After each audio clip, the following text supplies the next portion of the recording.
They're the most common ones. Okay. So I want to talk about that today, as again, a lot of you out there might be considering surgery. All right. You might be thinking, hey, I need to get surgery to fix this, or you know what, you're on the list for a surgery.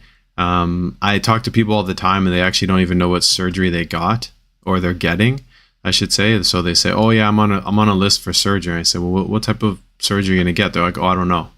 Right? Not all the time, but I hear that a lot, right? So I want to talk about what are the most common surgeries and then just what you need to know about them so that you can make an informed decision on if it's a good idea for you to go through it with it or not.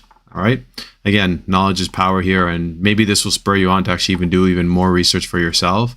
A lot of times we just blindly trust our doctor, and again, you should trust your medical professionals, but there's a reason why they say get a second opinion. And I know for a fact by working with people that you'll talk to one person and they say, hey, you know, yeah, you're a great candidate for surgery, one doctor, and then another doctor will say, nah, you're not really a good candidate for surgery. So obviously this varies from country to country, depending on where you live. There'll be different levels of this, but nonetheless, it's important that you understand exactly what's going on, so you can make an informed decision. Okay. So if you are considering back surgery, before you commit, here's what you need to know. And these are just more about the most common procedures, like the top 5. Okay. So what are the top 5 procedures and why are they formed? Okay. So typically surgery is considered when the chronic pain hasn't improved with conservative treatments. Now, again, I'm speaking from a lot of the medical system here. Now, again, there's multiple routes to take, but this is the medical route. Okay. If you're considering surgery, it is the medical route by default. But anyways, as I said, if it's chronic pain and hasn't improved with some of the conservative treatments, if you're dealing with like a structural issues, like a herniated disc that's causing nerve compression, a lot of times if it's like severe nerve compression, right, where like you've lost control of your bowels or other things like that, then you really have to take it serious. That's an automatic. If you're listening to this right now and you're like, you know, you can't feel down there and you got to go get an MRI immediately, and you'll likely have to have surgery. Okay.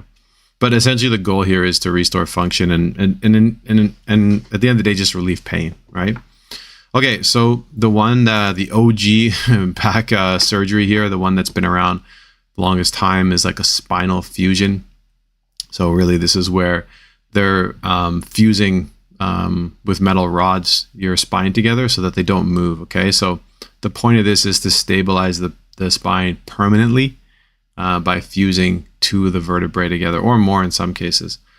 So it can use bone grafts, metal hardware, and essentially just pins it together and it fuses that section. Okay. So it can reduce pain caused by instability, but again, it limits any spinal flexibility. So the potential risk here is for the other discs around it to start to take on stress. And again, this can lead to actual future, more spinal fusions in the future. Because at the end of the day, this is a movement issue, right? So if you don't fix the movement issue and you've fused the spines that have the problem, then like the ones around it are going to take on the load, right? Okay, so a discectomy or a microdiscectomy. So the purpose of this is removing a portion of a herniated disc that's pushing on the nerve. So like if the disc is bulging out, it's pushing on the nerve, or it's ruptured or something like that, they go in there and they literally clean it up. This one's very common as well. And so the part of the disc just gets removed, and then the pressure that's on like any of the nerve roots causing that sciatic pain should eliminate itself, right? It should be gone after that. And it's often effective for relieving that sciatic nerve pain. The risk here is of reherniation or scar tissue forming. Again, the risk being if you don't fix the root cause. This is going to be a repeating thing here. If you have a movement issue, for example, or some like instability issue, and you don't fix that, and then you just carve out the, like, okay, let me just take the bulge out, what happens, right? I know people who've had multiple surgeries. I have clients who've had multiple surgeries. They didn't fix the real problem. Okay. Okay. Next one is the Laminectomy. Ooh, I couldn't get that one out. So this is the idea here is it creates more space for nerves by removing part of the vertebrae. All right. It's often used for spinal stenosis to relieve pressure on the spinal cord. Okay. It can improve walking and leg pain, but may not fully resolve the back pain. And again, it may increase spinal instability, sometimes requiring a spinal fusion later on. Again, you see a common theme here about stability and instability being the cause here. So you can kind of see where we're going here, right? So if you have a vertebroplasty and kyphoplasty, okay, so the purpose of this is to stabilize and compress fractures caused by osteoporosis. So if you have if bone sediment is bone sediment is ejected into fractured vertebrae. That's essentially what they do here, and this reduces pain in many cases, but doesn't improve mobility. There's a risk of the cement leakage or nerve damage or fractures in nearby vertebrae with this. Okay, and then the last one here. This is the go to Germany. Go to Germany option. I think you can do it now in the United States. I'm not quite sure where else in the world you can do it. This one here is the artificial disc replacement, right? So this is where they actually replace the disc. Like they have like a full out disc that gets replaced. So this obviously maintains spinal mobility by replacing a damaged disc with an artificial one. So the degenerated disc is removed completely and it's replaced with a prosthetic implant.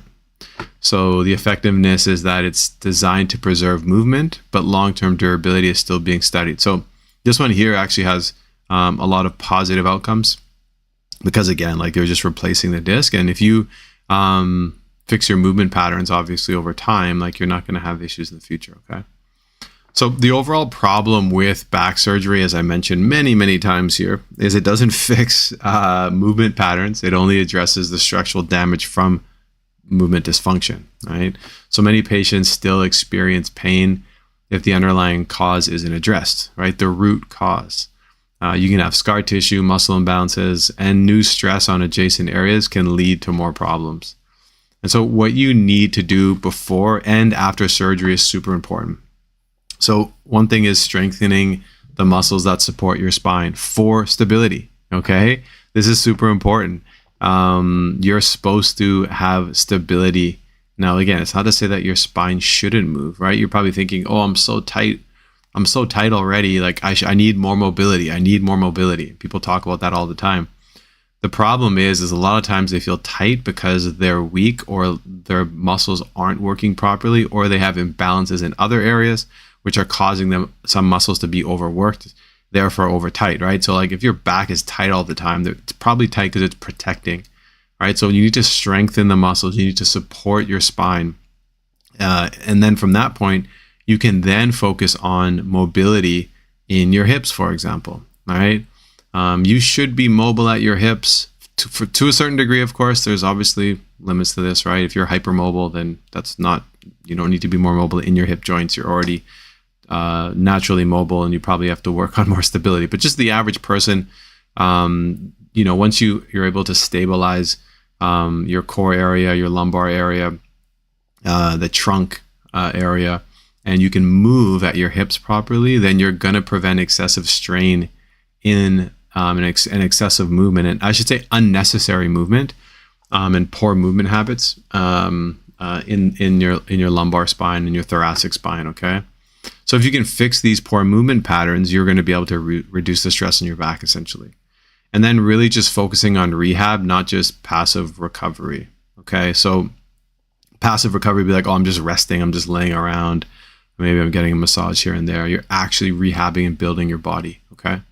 So one thing you can do if you haven't tried it already, a serious go, is trying to fix the back pain before you go under the knife, okay? Many people can truly avoid surgery by addressing muscle imbalances and movement dysfunctions. Dr. Stuart McGill, in his book, The Back Mechanic, I highly recommend it if you're trying to fix your back on your own. Go get it. I bought it, and it definitely helped me a ton. I teach people a lot of this stuff from that book. I forget what the exact term is, but essentially it's the idea that if you So a typical back recovery, they say in 2 weeks you can start moving around more normally, and in 6 weeks you're back to starting to get back to doing things, right? So if that's you, well, why not try doing the typical rehab before you get the surgery and see what happens, right? If you take a week to rest, you take the time off, you say, look, I need time off work. I'm going to pretend I just had a surgery. Take the time, relax, get the pain sensitivity down, right? Take the first week. And then the second week, you follow the same procedure, which is one where you're laying and you might be walking. You're not doing any flexion. You're not doing any extension. You're not doing any bending or anything like that. You pretend you had the surgery. Do that. And then after that, start rehabbing like you had surgery, because after the surgery, you're going to have to do it anyways. And a lot of times, if you do that, this is from Stuart McGill's book, if you do that, you will get better. And then you're like, oh, I don't need surgery, right? So think about that. At the end of the day, surgery is expensive and it comes with risks, right? So why not try movement therapy first, really? Why wouldn't you, right? No one wants to get cut open. And you might be saying, look, I've tried everything. I bet you haven't tried doing the post-surgery recovery now before you have surgery. I bet you haven't tried that. Many people haven't. They're like, oh, I can't stop working. But then after they're going to say, well, I'm have surgery. I'm going to stop working. Just try it first. And then you can avoid that whole problem from happening, right? And then, like I said, like you're going to have that surgery and you're going to have rehab, after the surgery anyways. So start now. See if you can fix it. Why not? Right? I know you don't want the surgery. No one wants that. No, it's going to be great. And then just the long-term solution is key here. Surgery doesn't fix the structural issue. Okay? It just doesn't. Right? It's not a structural fix. Yes, it cleans up the area, but the reason why you had it doesn't, and it also doesn't prevent future problems. Okay, so you're gonna remove the disc or you're gonna fuse but that doesn't mean you're not gonna have future problems. You likely will if you don't fix the problem. So focusing on strength and mobility and movement training, that's gonna give you the lasting relief and injury prevention moving forward in your life. Like the likelihood is you've not been taking care of something, or you've been ignoring your body, the signals that have come, and that's put you in this situation, okay?